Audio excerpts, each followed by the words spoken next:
ಎಲ್ಲರಿಗೂ ನಮಸ್ಕಾರ. ಹೇಗಿದ್ದೀರಾ ಫ್ರೆಂಡ್ಸ್? ಹೋಪ್ ಎಲ್ಲರೂ ಚೆನ್ನಾಗಿದ್ದೀರಾ ಅಂತ ಅನ್ಕೋತೀನಿ. ಸೊ ಇವತ್ತಿನ ವಿಡಿಯೋ ತುಂಬ ಚೆನ್ನಾಗಿರುತ್ತೆ. ವಿಡಿಯೋನ ಸ್ಕಿಪ್ ಮಾಡಿದೆ ನೋಡಿ ಫ್ರೆಂಡ್ಸ್. ಯಾರೆಲ್ಲ ಗೋವಾಕ್ಕೆ ಹೋಗಬೇಕು ಅಂತ ಪ್ಲ್ಯಾನ್ ಮಾಡ್ತಿದ್ದೀರಾ, ಕ್ಯಾಸಿನೋ ನೋಡಬೇಕು, ಅದರ ಅಕ್ಕಪಕ್ಕ ಇರ್ತಕ್ಕಂಥ ಬೀಚ್ಗಳನ್ನ ನೋಡಬೇಕು ಅಂತ ಅಂದ್ಕೊಂಡಿರಾ, ಖಂಡಿತವಾಗಿ ಈ ವಿಡಿಯೋ ನೋಡಿ. ನಿಮಗೆ ತುಂಬ ಹೆಲ್ಪ್ ಆಗುತ್ತೆ. ಹೇಗೆ ಹೋಗಬೇಕು, ಬೆಂಗಳೂರಿಂದ ಹೇಗೆ ಹೋಗಬೇಕು, ಏನೇನೆಲ್ಲ ಫೆಸಿಲಿಟೀಸ್ ಇರುತ್ತೆ, ಆಮೇಲೆ ಕ್ಯಾಸಿನೋ ಎಲ್ಲಿರುತ್ತೆ, ಆಮೇಲೆ ಎಲ್ಲಿ ಇಳಿಬೇಕು ನಾವು ಅನ್ನೋ ಕಂಪ್ಲೀಟ್ ವಿಡಿಯೋ ಕೂಡ ಒಂದು ಇನ್ಫಾರ್ಮೇಷನ್ ಕೂಡ ಈ ವಿಡಿಯೋದಲ್ಲಿರುತ್ತೆ. ಸೊ ಹಾಗಾಗಿ ವಿಡಿಯೋನ ಸ್ಕಿಪ್ ಮಾಡಿದೆ ನೋಡಿ, ಓಕೆನಾ. ಈಗ ನಾವು ಮೊದಲು ಮೀನಮಾರ್ ಬೀಚ್ಗೆ ಬಂದಿದ್ದೀವಿ. ಈ ಬೀಚ್ ಬಂದುಬಿಟ್ಟು ಪಣಜಿಯಿಂದ ಸುಮಾರು 3 ಕಿಲೋಮೀಟರ್ ಅಷ್ಟೇ ಇರುತ್ತೆ. ನಮಗೆ 5ರಿಂದ 10 ರೂಪಾಯಿ ಬಸ್ ಚಾರ್ಜ್ ಇರುತ್ತೆ. ಬಸ್ಸಿಗೆ ಕೂಡ ಅವೈಲಬಲ್ ಇರುತ್ತೆ. ಸೊ ಇದ್ರ ಪಕ್ಕ ನಮಗೆ ಇನ್ನೊಂದು ಬೀಚ್ ಕೂಡ ಸಿಗುತ್ತೆ. ಆ ಬೀಚ್ ಹೆಸರು ಬಂದುಬಿಟ್ಟು ಡೋನಾಪಲ್ ಬೀಚ್ ಅಂತ. ಅಷ್ಟೇನು ನೋಡೋಕ್ಕೆ ಚೆನ್ನಾಗಿರಲ್ಲ, ಬಟ್ ಇದು ಓಕೆ. ಇಲ್ಲೆಲ್ಲ ಸ್ವಲ್ಪ ಪಾರ್ಕ್ ಎಲ್ಲ ಈ ಥರ ಎಲ್ಲ ಇದೆ. ಆಮೇಲೆ ಈ ಬೀಚ್ ಮೀನಮಾರ್ ಬೀಚ್ ಬಂದುಬಿಟ್ಟು ಕ್ಯಾಸಿನೋಗೆ ತುಂಬಾ ಹತ್ತಿರ ಆಗುತ್ತೆ. ನಾವು ಬೀಚ್ ಹತ್ತಿರ ನಿಂತು ನೋಡ್ತಿದ್ರೆ ಕ್ಯಾಸಿನೋ ಕೂಡ ಈಸಿಯಾಗಿ ನಮಗೆ ಕಾಣಿಸುತ್ತೆ. ಸೊ ತುಂಬ ಅಂದರೆ ತುಂಬ ಚೆನ್ನಾಗಿದೆ. ಈ ಬೀಚ್ಗೆ ಎಲ್ಲರೂ ಕೂಡ ಬರ್ಬೋದು. ತುಂಬ ಜನ ಏನಿಲ್ಲಪ್ಪ ಅಂದರೆ ವಾಗತೂರ್ ಬೀಚ್ ಆಗಿರ್ಬೋದು, ಕಲ್ಲನಗುಡ್ ಬೀಚ್ ಆಗಿರ್ಬೋದು, ಆಮೇಲೆ ಬಾಗಾ ಬೀಚ್ ಆಗಿರ್ಬೋದು, ಈ ಥರ ಎಲ್ಲ ಬೀಚ್ಗಳನ್ನ ನೋಡಿರ್ತಾರೆ. ಬೊಕ್ಮಾಲೋ ಬೀಚ್ ಆಗಿರ್ಬೋದು. ಬಟ್ ಈ ಚಿಕ್ಕ ಚಿಕ್ಕ ಬೀಚಿಗೆ ಯಾಕೆ ಬರಬೇಕಂತ ಕೆಲವು ಜನ ಸ್ಕಿಪ್ ಮಾಡಿರ್ತಾರೆ. ಬಟ್ ಈ ಒಂದು ಬೀಚ್ ತುಂಬ ಚೆನ್ನಾಗಿದೆ. ಕ್ಯಾಸಿನೋ ಮಧ್ಯೆ ಮತ್ತು ಈ ಮೀನಮಾರ್ ಬೀಚ್ ಮಧ್ಯೆ ನಮಗೆ ಒಂದು ದೊಡ್ಡದಾಗಿ ರೆಸಾರ್ಟ್ ಕೂಡ ಸಿಗುತ್ತೆ. ಸಮುದ್ರ ಹತ್ತಿರನೇ ದಂಡೆ ಮೇಲೇ ಆ ಒಂದು ರೆಸಾರ್ಟ್ ಇರೋದು. ಸೊ ಅಲ್ಲಿ ಕೂಡ ನೀವು ಸ್ಟೇ ಮಾಡ್ಬೋದು. ನೋಡಿ, ಇವಾಗ ನೀವು ನೋಡ್ತಾ ಇದ್ದೀರಾ ಈ ಒಂದು ಮೀನಮಾರ್ ಬೀಚ್ ಈ ಥರ ಇದೆ. ತುಂಬ ಅಂದರೆ ತುಂಬ ಚೆನ್ನಾಗಿದೆ. ಸೊ ಇವಾಗ ನಾವು ಬೋಟಿಂಗ್ ಹೋಗಬೇಕು ಅಂತ ಅಂದ್ಕೊಂಡಿದ್ವಿ. ಸೊ ಒಬ್ಬೊಬ್ಬರಿಗೆ ಬೋಟಿಂಗ್ ಈ ಥರ ಇರುತ್ತೆ. ಇಷ್ಟು ಪ್ಲೇಸ್ಗಳನ್ನ ನಾವು ನೋಡಬಹುದು. ಏನಿಲ್ಲ ಅಂದರೂ 6-7 ಪ್ಲೇಸ್ಗಳನ್ನ ನಮಗೆ ತೋರಿಸ್ತಾರೆ ಒಳಗಡೆ ಬೋಟಿಂಗಲ್ಲಿ. ಒಬ್ಬೊಬ್ಬರಿಗೆ 350 ರೂಪೀಸ್ ಇರುತ್ತೆ. ಸೊ 700 ರೂಪೀಸ್ ಪೇ ಮಾಡಿ ನಾವು ಇಬ್ಬರು ಹೋಗ್ತಾ ಇದ್ದೀವಿ. ಸದ್ಯ ಇವಾಗ ಬೋಟ್ ಬರೋದು ಸ್ವಲ್ಪ ಲೇಟ್ ಆಗುತ್ತೆ. ಸೊ ಹಾಗೆ ನೀರಲ್ಲಿ ಸ್ವಲ್ಪ ಹೊತ್ತು ಆಟ ಆಡ್ತೀವಿ. ನೋಡಿ, ಈ ಥರ ಇರುತ್ತೆ. ಸೊ ಇಲ್ಲಿ 2 ಟಿಕೆಟ್ ಇರುತ್ತೆ. ಒಂದು ಪಿಂಕ್ ಕಲರ್, ಬ್ಲೂ ಕಲರ್ ಮತ್ತು ಯೆಲ್ಲೋ ಕಲರಲ್ಲಿ. ಸೊ ಅದಕ್ಕೆ ರೇಟ್ ಸ್ವಲ್ಪ ಡಿಫ್ರೆಂಟ್ ಇರುತ್ತೆ. ಸೊ ನೀವು ಇಲ್ಲಿ ಪರ್ಸ್ನಲ್ ಆಗಿ ಬರೀ ಇಬ್ಬರೇ ಕಪಲ್ ಈ ಥರನೂ ಹೋಗ್ಬೋದು. ಅದಕ್ಕೂ ಕೂಡ ರೇಟ್ ಬೇರೆನೇ ಇರುತ್ತೆ. ಸೊ ಬನ್ನಿ ಬೀಚ್ ಹೇಗಿದೆ ಅಂತ ನೋಡೋಣ.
ನೋಡಿದ್ರಲ್ಲ ಫ್ರೆಂಡ್ಸ್ ಬೀಚ್ ಹೇಗಿತ್ತಂತ. ಸೊ ಇವಾಗ ನಾವು ಹೋಗಬೇಕಂತ ಅಂದ್ಕೊಂಡಿರೋ ಬೋಟ್ ಬರ್ತಾ ಇದೆ. ಸೊ ಅದಕ್ಕೆ ವೇಟ್ ಮಾಡ್ತಾ ಇದ್ದೀವಿ. ಸೊ ಇವರು ಕೂಡ ನೀರಲ್ಲಿ ಚೆನ್ನಾಗಿ ಆಟ ಆಡಿಬಿಟ್ಟಿದ್ದಾರೆ, ತೋರಿಸ್ಕೊಂಡು ಬಿಟ್ಟಿದ್ದಾರೆ. ಸೊ ಈಗ ಅಲ್ಲಿ ನಿಮಗೆ ಕಾಣಿಸುತ್ತಲ್ವ, ಅದು ಒಂದು ರೆಸಾರ್ಟ್. ಅಲ್ಲೇ ನೋಡಿ ಏನಪ್ಪ ಅಂದರೆ ಸಮುದ್ರದ ದಂಡಿಗೆ ರೆಸಾರ್ಟ್ ಇದೆ. ತುಂಬ ಚೆನ್ನಾಗಿರುತ್ತೆ. ಅಲ್ಲಿ ಸ್ಟೇ ಮಾಡೋರು ಕೂಡ ಸ್ಟೇ ಮಾಡ್ಬೋದು. ಸೊ ಇವಾಗ ಬೋಟ್ ಬಂದಿದೆ, ಅಲ್ಲಿಗೆ ನಾವು ಹೋಗ್ತಾ ಇದ್ದೀವಿ. ಬೋಟಿಂಗಿಗೆ ಹೋಗ್ತಾ ಇದ್ದೀವಿ. ತುಂಬ ಜನ ಬೋಟಿಂಗೋಸ್ಕರ ವೇಟ್ ಮಾಡ್ತಾಯಿದ್ರು. ಎಲ್ಲರೂ ಮುಂದ್ಗಡೆ ಹೋಗ್ತಾ ಇದ್ದಾರೆ. ಸೊ ನಾವು ಹಿಂದ್ಗಡೆ ಹೋಗ್ತಾ ಇದ್ದೀವಿ. ಸ್ಲೋ ಆಗಿ ಆ್ಯಕ್ಚುಲಿ ಯಾರು ಬೇಗ ಹೋಗ್ತೀರಾ ಅವರಿಗೆ ಬೇಗನೆ ಮುಂದ್ಗಡೆ ಸೀಟ್ ಸಿಗುತ್ತೆ, ಇಲ್ಲಾಂದರೆ ಹಿಂದ್ಗಡೆ ಕೊಡಬೇಕಾಗತ್ತೆ. ಮುಂದ್ಗಡೆ ಸೀಟ್ ಸಿಕ್ಕರೆ ನಮಗೆ ಚೆನ್ನಾಗಿ ಫೋಟೋ ಗೀಟೋ ಎಲ್ಲ ತಕ್ಕೋಬೋದು, ವಿಡಿಯೋ ಎಲ್ಲ ಮಾಡ್ಕೋಬೋದು. ಹಿಂದ್ಗಡೆ ಆದರೆ ಸ್ವಲ್ಪ ಕಷ್ಟ ಆಗುತ್ತೆ. ಸೊ ಎಲ್ಲರ ಮೇಲೆ ಏರ್ತಿದ್ದಾರೆ, ನಾವು ಹೋಗ್ತಾ ಇದ್ದೀವಿ. ಸೊ ಈ ಥರ ಬೋಟ್ ಇರುತ್ತೆ, ಈ ಥರ ನಮಗೆ ಸ್ಟೆಪ್ಸ್ ಇರುತ್ತೆ ನಾವು ಬೋಟ್ ಒಳಗಡೆ ಹತ್ತೋಕೆ ಅಂತಾನೆ. ಸೊ ಬೋಟ್ ಈ ಥರ ಇದೆ ನೋಡಿ ಫ್ರೆಂಡ್ಸ್. ಹೋಪ್ ಈ ವಿಡಿಯೋ ಎಲ್ಲರಿಗೆ ಇಷ್ಟ ಆಗುತ್ತೆ ಅಂತ ಅನ್ಕೋತೀನಿ. ಪ್ಲೀಸ್ ಯಾರೆಲ್ಲ ಹೊಸದಾಗಿ ನನ್ನ ಚಾನೆಲ್ನ ನೋಡ್ತಿದ್ದೀರಾ ಫ್ರೆಂಡ್ಸ್, ಪ್ಲೀಸ್ ಸಬ್ಸ್ಕ್ರೈಬ್ ಮಾಡಿ ಹಾಗೂ ಬೆಲ್ ಬಟನ್ ಆಲ್ ಅಂತ ಕ್ಲಿಕ್ ಮಾಡೋದನ್ನು ಮರಿಬೇಡಿ ಫ್ರೆಂಡ್ಸ್. ಯಾರೆಲ್ಲ 1 ಡೇಸ್ 2 ಡೇಸ್ 3 ಡೇಸ್ ಈ ಥರ ಪ್ಲ್ಯಾನಿಂಗಲ್ಲಿ ಇರ್ತೀರಾ, ನೀವು ಗೋವಾಕ್ಕೆ ಕೂಡ ಬರ್ಬೋದು, ಚೆನ್ನಾಗಿ ಎಂಜಾಯ್ ಕೂಡ ಮಾಡ್ಬೋದು ಫ್ರೆಂಡ್ಸ್ ನೀವು.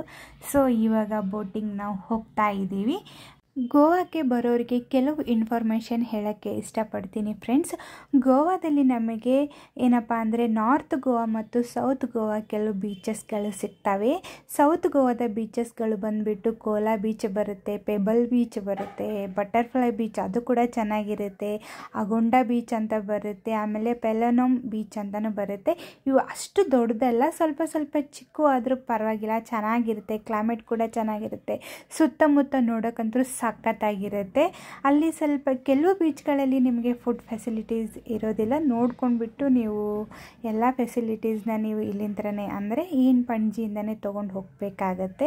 ಇನ್ನು ಬಂದುಬಿಟ್ಟು ನಾರ್ತ್ ಗೋವಾ ಅಂದರೆ ಇನ್ನೂ ಸಖತ್ತಾಗಿರ್ತಕ್ಕಂಥ ದೊಡ್ಡ ಆಗಿರ್ತಕ್ಕಂಥ ಬೀಚಸ್ಗಳು ಇರ್ತವೆ.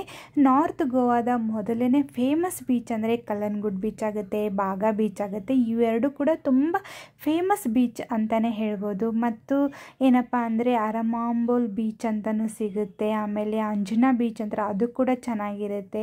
ಮೀನಮಾರ್ ಬೀಚ್ ಈಗೇನು ನಾವು ಬಂದಿವೆಲ್ಲ ಆ ಬೀಚ್ ಕೂಡ ಚೆನ್ನಾಗಿರುತ್ತೆ.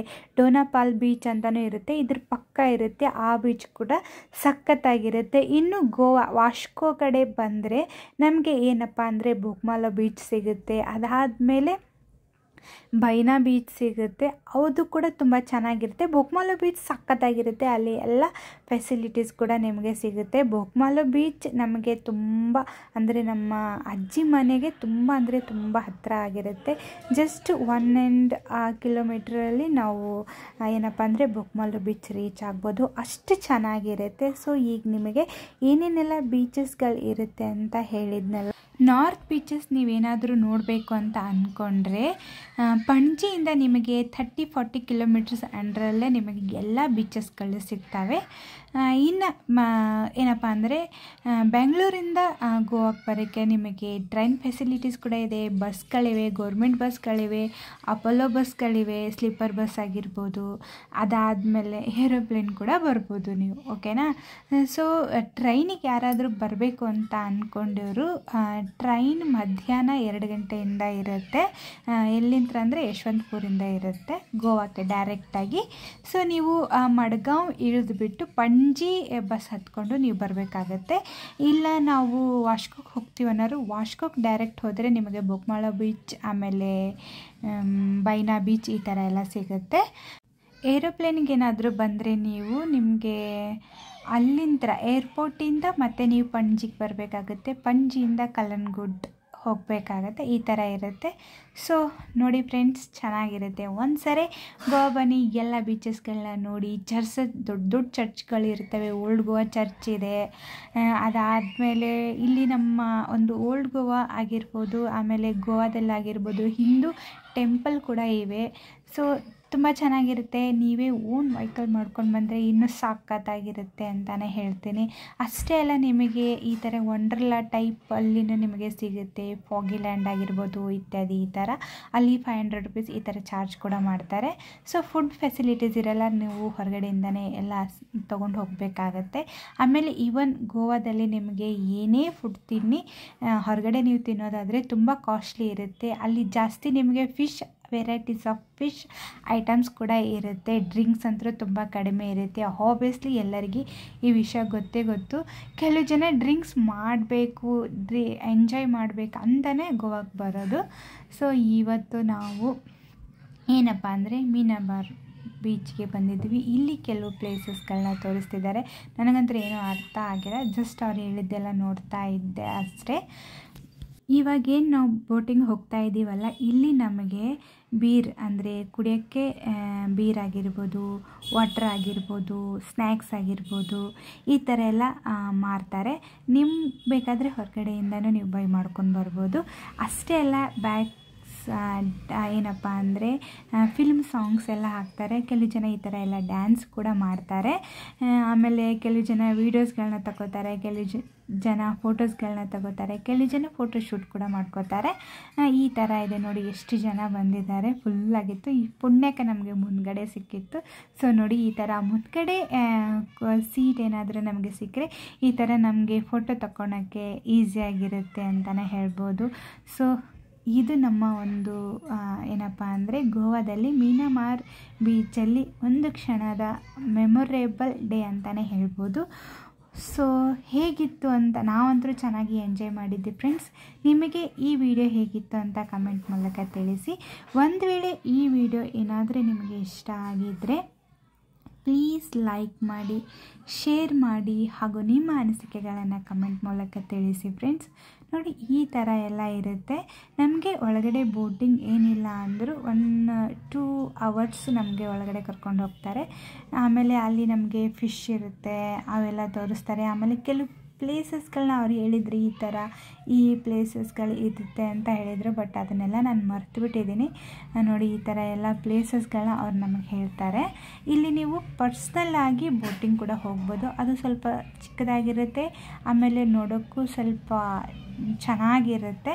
ಸೊ ನಿಮ್ಮ ಫ್ಯಾಮ್ಲಿ ಅಷ್ಟೇ ನೀವು ಹೋಗ್ಬೋದು. ಅಲ್ಲಿ ಕೂಡ ನೀವೇನಾದರೂ ಪ್ರೀ ವೆಡ್ಡಿಂಗ್ ಶೂಟ್ ಆಗಿರ್ಬೋದು, ಈ ಥರ ಅನೇಕ ರೀತಿಯ ನೀವು ಫೋಟೋಗ್ರಾಫ್ ಆಗಿರ್ಬೋದು, ವೀಡಿಯೋಸ್ ಆಗಿರ್ಬೋದು ಮಾಡ್ಕೋಬೋದು. ಈ ಥರ ಎಲ್ಲ ಫೆಸಿಲಿಟೀಸ್ ಕೂಡ ಈ ಒಂದು ಮೀನಮಾರ್ ಬೀಚಲ್ಲಿ ಇದೆ ಅಂತಲೇ ಹೇಳೋಕ್ಕೆ ಇಷ್ಟಪಡ್ತೀನಿ.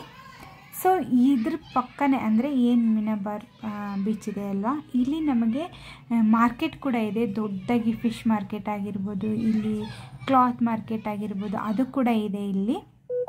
ಸೊ ಚೆನ್ನಾಗಿರುತ್ತೆ, ಒಂದ್ಸರಿ ವಿಸಿಟ್ ಮಾಡಿ ಅಂತ ಹೇಳೋಕ್ಕೆ ಇಷ್ಟಪಡ್ತೀನಿ. ಹೋಪ್ ಈ ವಿಡಿಯೋ ಎಲ್ಲರಿಗೆ ಇಷ್ಟ ಆಗಿರುತ್ತೆ ಅಂತ ಅನ್ಕೋತೀನಿ. ಇಷ್ಟ ಆಗಿದ್ದರೆ ಲೈಕ್ ಮಾಡಿ, ಶೇರ್ ಮಾಡಿ, ಹಾಗೂ ನನ್ನ ಚಾನೆಲ್ನ ಸಬ್ಸ್ಕ್ರೈಬ್ ಮಾಡೋದನ್ನು ಮರಿಬೇಡಿ, ಹಾಗೂ ಬೆಲ್ ಬಟನ್ ಆಲ್ ಅಂತ ಕ್ಲಿಕ್ ಮಾಡಿ. ಓಕೆನಾ? Thank you for watching my video. ಮತ್ತು ನೆಕ್ಸ್ಟ್ ವಿಡಿಯೋದಲ್ಲಿ ನಿಮ್ಮ ಜೊತೆ ಸಿಗ್ತೀನಿ. ಗೋವಾದೇ ಒಂದು ವಿಡಿಯೋ ಆಗಿರುತ್ತೆ. ಓಕೆನಾ? ಬಾಯ್ ಬಾಯ್.